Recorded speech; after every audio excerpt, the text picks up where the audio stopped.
నమస్తే, tea time topic స్వాగతం. ఈరోజు మనం చాలా ముఖ్యమైన విషయం గురించి మాట్లాడుకుందాం. మీ చేతిలో ఉన్న టీ తాగుతూ నేను చెప్పబోయే అద్భుతమైన టాపిక్ని వినండి. ఈరోజు టాపిక్ గ్వాలియర్ కోట గురించి.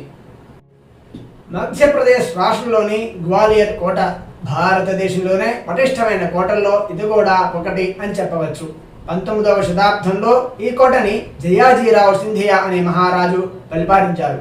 ఆయన తనకున్న అపారమైన ధనాన్ని, బంగారాన్ని, వజ్రాలని శత్రువుల కంట పడకుండా కోట కింద గంగాజలి అనే పేరుతో కోట కింద కొన్ని గదులు కట్టించారట. కోట కింద గంగాజలి అనే పేరుతో రహస్య నేలమడిగుల్లో దాచిపెట్టారట. అనగా కోట కింద కొన్ని గదులు కట్టించి వాటిలో దాచారని చెబుతారు. ఆ నేలమడుగుల్లోకి వెళ్ళడానికి అనగా ఆ గదుల్లోకి వెళ్ళడానికి దారి కానీ, సీక్రెట్ కోర్స్ కానీ అన్ని తన దగ్గరే దాచిపెట్టుకునేవాడట. వేరే వాడికి తెలియకుండా జాగ్రత్త పడ్డాడు.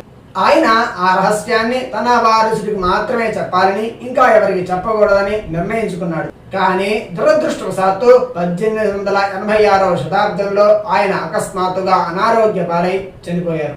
ఆయనతో పాటు ఆ వేల కోట్ల నిధి కూడా సమాధి అయిపోయింది. అప్పటికి ఆయన కొడుకు మాధవరావు సింధియా చిన్నపిల్లవాడు కావడంతో తనకి ఏమీ తెలియదు, ఇతను కూడా ఏమీ చెప్పలేదు.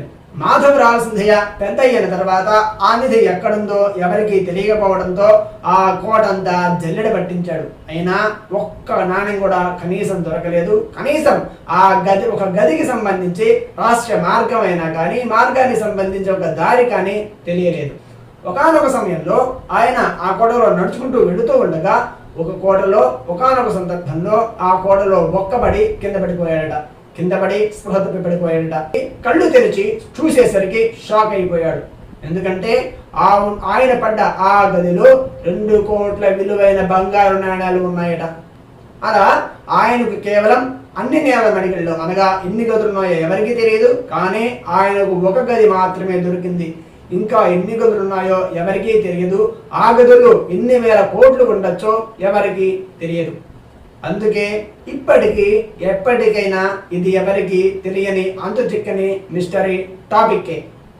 తెలుసుకున్నారు కదా, మరి గ్వాలియర్ కోటలో ఇంకా ఎన్ని గదులు ఉండొచ్చు? ఒకవేళ ఆ గదిలోకి మీరు వెళ్ళే అవకాశం ఉంటే, ఆ నిధి మీకు దొరికితే మీరు ఏం చేస్తారో కింద కామెంట్స్ లో తెలియజేయండి. ఈ వీడియో నచ్చితే లైక్ చేసి సబ్స్క్రైబ్ చేయడం మర్చిపోమాకండి. మీ ఫ్రెండ్స్ ఆర్ ఫ్యామిలీ కూడా షేర్ చేయండి. వెడుతూ ఈరోజు మంచి మాట. నేడు మనం చేసే చిన్న ప్రయత్నం రేపటి పెద్ద విజయానికి పునాది అవుతుంది. సానుకూలతో ముందుకు సాగండి.